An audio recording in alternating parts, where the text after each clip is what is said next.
क्या आप भी एग्जाम हॉल के बाहर निकलते हैं और ये बोलते हैं कि यार मेरा पेपर छूट गया, यार 20 मार्क्स का रह गया, यार 5 मार्क्स का क्वेश्चन मैं अटेम्प्ट ही नहीं कर पाई? तो ये वीडियो आपके लिए है। इसमें एक ऐसी ट्रिक है जिससे आपको बहुत फायदा होने वाला है। मैं क्या करती थी अपने एग्जाम्स में, एक ऐसी प्रैक्टिस थी मेरी जिससे एग्जाम्स नहीं छूटते थे कभी। वो आप भी ट्राई कर सकते हैं। क्या करना है, जब भी आप अपना एक एमटीपी अटेम्प्ट करते हैं या कोई पास्ट पेपर या कोई टेस्ट सीरीज अटेम्प्ट करते हैं, तो आप उसमें टाइमर लगा के बैठते होंगे कि 3 आवर्स आपको डेडिकेट करने हैं। जैसे एग्जाम हॉल में आप पेपर देख के आएंगे, तो उस आप 3 आवर्स में पता क्या करने का ट्राई करें। जो आपके सारे टोटल पेपर है, आपका 120 मार्क्स का जो पेपर है, including your all 6 question, including your optional question, उस पूरे क्वेश्चन पेपर को आप 3 आवर्स में अटेम्प्ट करने की कोशिश करें। आपको एग्जाम्स में 100 मार्क्स का 3 आवर्स में अटेम्प्ट करके आना है, राइट? बट अगर आप 120 का 3 आवर्स में अटेम्प्ट कर पाए, तो आप 100 का कर ही पाएंगे, बहुत प्यार से कर पाएंगे। तब क्या करना है, हो सकता है 3 आवर्स में ना हो अटेम्प्ट, ऑब्वियसली नहीं होगा। 3.5 आवर्स मोस्टली लग ही जाते हैं 120 मार्क्स अटेम्प्ट करने में, इवन मोर। तो क्या करें, सबसे पहले तो 5 क्वेश्चन जब आपने अटेम्प्ट कर लिए, मतलब ऑप्शनल को हटा के 100 मार्क्स का जब अटेम्प्ट कर लिया, तो आप एक टाइम नोट कर लें क्लॉक में, कितना टाइम हुआ एग्जैक्ट, और वहां लिख दें 1 सेकेंड में। उसके बाद बचा हुआ एग्जाम अटेम्प्ट करें, और फिर उसके बाद देखें कि वो कितना एक्स्ट्रा टाइम हुआ है, फिर वो टाइम लिख दें। ट्राई करें आप ऑल 6 क्वेश्चन 3 आवर्स में कर पाए। प्लीज नोट माई वर्ड्स, ये आपको बहुत ज्यादा हेल्प करेगा। आपके जो अकाउंट्स के, एफआर के, एफएम के जो लेंदी पेपर्स होते हैं, ये नहीं छूटेंगे। एसएफएम का जो पेपर है, सारे पेपर न्यूमेरिकल मेनली लेंदी आते हैं। इनफैक्ट आजकल थ्योरी भी थोड़ी लेंदी हो जाती है, क्योंकि एमसीक्यूज बहुत हैवी होते हैं रीड करने में, दे आर लेंदी, बल्कि हो जाते हैं, पैराग्राफ्स बहुत ज्यादा होते हैं। तो हमें रीडिंग स्पीड भी अपनी इंक्रीज करनी है। तो आप जब इतना बड़ा पेपर आप 3 घंटे में अटेम्प्ट करने का ट्राई करेंगे, चाहे वो 3.5 घंटे में भी हो, आपकी स्पीड बहुत ज्यादा बढ़ जाएगी, क्योंकि आपके पास अब 120 मार्क्स का अटेम्प्ट करने का प्रेशर है आपके सिर पे। ठीक है, ये एक ट्रिक करके देखना, आपका एग्जाम कभी नहीं छूटेगा। नाउ कमिंग बैक टू कैसे हम थ्योरी अच्छे से रिटेन करें, लास्ट डेज पे कैसे सब याद कर लें। सबसे पहले तो आपको अब किसी भी नई बुक्स पर स्विच नहीं करना है। कोई भी नए आपको, ऐसा लास्ट डेज में अक्सर ऐसा होता है, लास्ट 40-50 डेज में, कि हमें नए से नोट्स मिलने लगते हैं। सब बताते हैं वो वाले समरी चार्ट्स आए हैं नए मार्केट में, वो वाले चार्ट्स आए हैं, उनके नोट्स अच्छे हैं। बट ऐसा नहीं करना है। अगर आप अपने नोट से बहुत ज्यादा सेटिस्फाइड हैं, या फिर आपने उनको 2-3 बार अच्छे से पढ़ लिया है, क्योंकि आपके पास वो विजुअल भी हमारा रिटेन होता है माइंड में। हम खाली वर्ड्स नहीं याद करते हैं, हम विजुअल्स भी याद करते हैं। होता होगा ना एग्जाम में, जब आप पेपर लिखते हो, आपको एग्जैक्ट पेज, कलर, पोजीशन, कहाँ लिखा था वो पैराग्राफ, वो याद आने लगता है। तो विजुअल अपना चेंज कर देंगे तो आपको मुश्किल होगी थोड़ी सी याद करने में। तो सेम बुक्स पर ही, सेम ऑथर्स पर ही, सेम रिविजन वीडियोस पर ही अब स्टिक रहें। अब कुछ नया करने का टाइम नहीं है आपके पास। जो कर लिया है वो ही डबल करें, ट्रिपल करें, उसको ही रिपीट करें। रिपीटेशन से आप ज्यादा याद कर पाएंगे। जितनी बार कुछ नया छेड़ेंगे तो पुराना भी भूल जाएंगे, और नया भी इतना पक्का याद नहीं हो पाएगा आपको। समरी चार्ट्स और स्पेशल हाइलाइटेड कीवर्ड्स वाली टेक्निक का यूज करें थ्योरी याद करते हुए, वो आपको बहुत हेल्प करेगी। क्योंकि एग्जाम में कितना ही आप सोच भी लें, आप क्रैम कर नहीं सकते, और जब हम क्रैम करते हैं तो हम मेन पॉइंट्स भी भूल जाते हैं। तो ऐसा करें। अब कीवर्ड से मेरा मतलब है, नॉर्मल कीवर्ड्स तो होते ही है हर टॉपिक के कैरेक्टरिस्टिक्स के लिए, टाइप्स के लिए, we all know that. Keywords आप ऐसे भी एक ट्रिक कर सकते हैं। ऑडिट में स्पेशली ये ट्रिक बहुत यूजफुल रही थी मेरे लिए, कि जैसे आपका कोई भी चैप्टर है, सपोज ऑडिट वेरिफिकेशन और प्रोसीजरल, जिसमें आप चेकिंग करते हैं, वो वाला चैप्टर जो होता है प्रॉफिट एंड लॉस वाला, तो उसमें क्या होता है, काफी सारे हमारे पास प्रोसीजर्स हैं। तो जब भी हम पॉइंट्स लिखने चलते हैं ना, हमारे पास एक ही चीज माइंड में आती रहती है कि check the bank statements, check the risk assessment procedures, let's check this. तो आपने देखा, हम जब एक ही वर्ड लिखते रहेंगे तो एग्जामिनर को पढ़ने में वो अच्छा नहीं लगेगा, ऐसा लगेगा इसने एक ही चीज बहुत ज्यादा रिपीट कर दी है। तो आप उसके लिए अलग अलग वर्ड्स याद कर सकते हैं, जैसे कि checking, examining, verifying, auditing, vouching, like this, right? तो ऐसे ही हर टॉपिक में या हर चैप्टर में, बैंक ऑडिट में सपोज कुछ ऐसी टर्मिनोलॉजी है जो बैंक ऑडिट का कोई भी क्वेश्चन आ जाए उसमें वो यूज ही होगी। तो ऐसी कुछ कॉमन टर्मिनोलॉजी अपने हर चैप्टर के लिए या फिर सब ग्रुप ऑफ चैप्टर्स के लिए याद कर लें। उससे ना आपको बहुत ज्यादा बेनिफिट होगा एग्जाम में, क्योंकि वो आप जरूर ही आंसर्स में लिख के आएंगे ही आएंगे। वो आंसर्स की सपोर्टिंग लैंग्वेज में आपके काम करेंगे। कभी कभी हमें मेन पॉइंट्स तो याद होते हैं, बट सेंटेंस फॉर्मेशन में ना हम वही चार पांच वर्ड यूज करते रहते हैं, वो बहुत ज्यादा रिपीटेटिव लगता है। तो आप ऐसे थोड़े से वर्ड्स याद कर ले प्रोफेशनल, स्पेशली आपको ऑडिट में ही सबसे ज्यादा ये ट्रिक हेल्प करेगी। आप थ्योरी सब्जेक्ट्स में कर सकते हैं, इससे आपका स्कोर जरूर इंक्रीज होगा, थोड़ा सा आपको बेनिफिट जरूर मिलेगा इससे।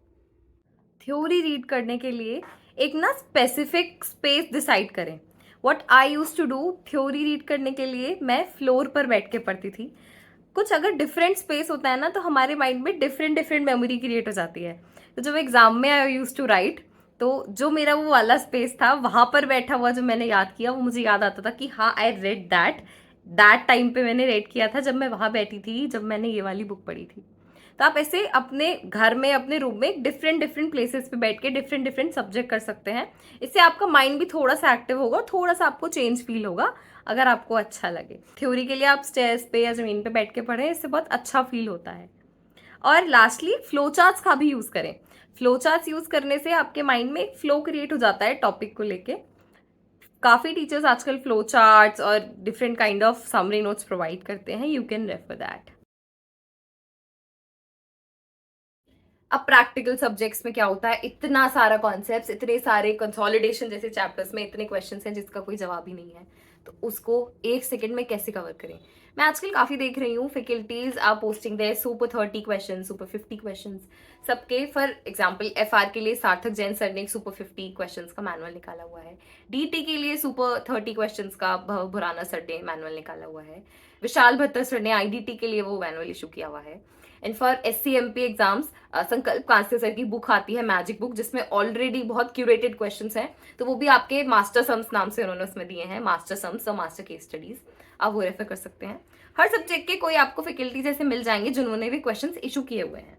अब ऐसा हो सकता है आप उन फैकल्टीज से ना पढ़े हों, तो क्या हम नहीं देख सकते उनके क्वेश्चंस? आप देख सकते हैं, क्योंकि अल्टीमेटली ना क्वेश्चन बैंक सेम ही होता है, उसका फॉर्मेट अलग हो सकता है, प्रेजेंटेशन का तरीका अलग होता है, but ultimately question study math से ही, RTPs MTPs प्रीवियस पेपर से ही होते हैं सब में, थोड़ा जगल आउट होते हैं, दैट्स इट।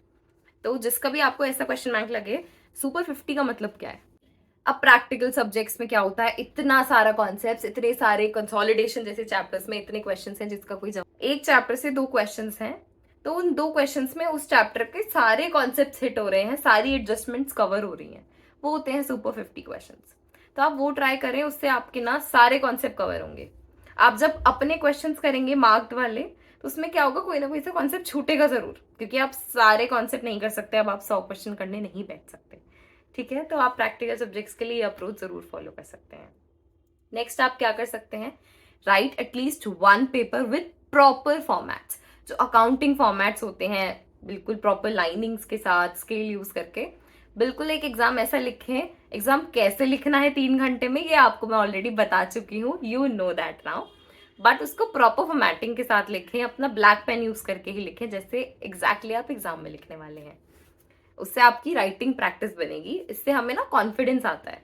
एक बार ऑनेस्टली मैं बताती हूँ, इंटरमीडिएट में व्हाट हैपेंड वाज, मेरी इतनी राइटिंग प्रैक्टिस नहीं थी, एंड क्या हुआ, when I was making the account, format में अकाउंट मुझे बनाना था क्वेश्चन में, एडवांस अकाउंट्स इट वाज, तो मैं भूल रही थी, मैं फॉर्मेट में कुछ उसमें था क्वेश्चन में, फॉर्मेट ही भूल रही थी बार बार, पर्टिकुलर्स और अमाउंट डालना भूल जाते हैं हम, वो लिखते नहीं है, या फिर कुछ भी अगर हमें स्टेटमेंट में अलग अलग कैटेगराइजेशन होता है, हम वो भूल जाते हैं कि कैपिटल अकाउंट कहाँ, ये कहाँ, क्योंकि वो चीज़ें हम थोड़ी सी कम प्रैक्टिस करते हैं, वो हम देखते ज़्यादा है, तो प्लीज़ आप उसको प्रैक्टिस करना। नाउ लास्ट थिंग, आपने एग्जाम लिख तो लिया, उसको खुद चेक करें। काफ़ी लोग टेस्ट सीरीज लेते हैं, and it's okay if it's working for you, but my personal recommendation यही रहेगी कि आप उसको खुद चेक करें, क्योंकि जब हम खुद चेक करते हैं सबसे पहले, तो हम सोल्यूशंस रीड करते हैं, जो कि सबसे ज़्यादा ज़रूरी है। कोई और हमें पेपर चेक करके दे देता है, तो हम सोल्यूशन को उतनी डेप्थ में रीड नहीं करते हैं, क्योंकि जब हमें मार्किंग करनी है ना, तो हमें सोल्यूशन की डेप्थ समझ आती है, कहाँ मार्क्स देना है, कहाँ काटना है, कैसे करना है। और सबसे हार्श से हार्श मार्किंग करें, ICI से भी हार्श बन जाए अपना पेपर चेक करने के लिए। अगर आपको ना ऐसा लग रहा है कि मैंने सब सही किया, कंक्लूजन गलत है, तो भी बस 1 या 2 ही मार्क्स दें 4-5 में से।